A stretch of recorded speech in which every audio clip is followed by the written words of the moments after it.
Geceler uzun olur, susur bütün şehir. Pəncərəmdən baxıram, itir içimdə kədər. Sigara tüstüsündə yazılır talihim.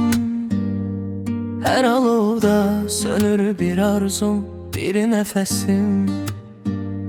Deyirdin keçəcək, mən isə inanmadım. Sözlərin yağış kimi üzümə damladı.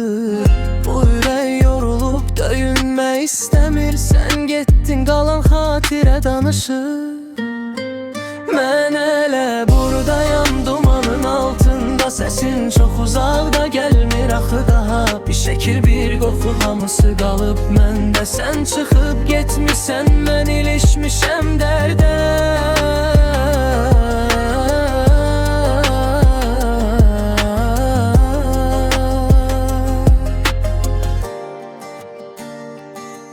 Bu küçələr bilir bizim addımlarımızı. Divarlar eşidib gizli pıçıltımızı. İndi tək gedirəm kölgəmdə yorulub. Adın çəkiləndə ürəyim daralır, susur.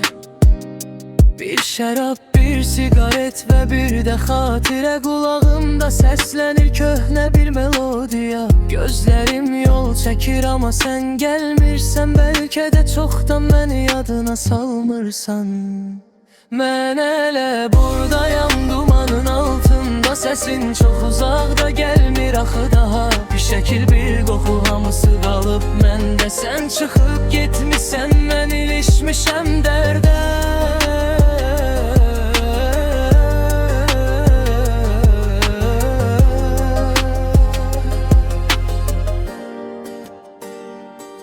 Bilirəm dönməzsən, bilirəm bitmişsən. Amma ürəyim deyir, sən elə buradasan. Duman çəkilmir, gecə bitmir axı. Adınla başlayır hər yeni sabahı. Bir nəfəs alıram, sanki sən yanımdasan. Bu dünya boş gəlir, sən olmayanda yanımda.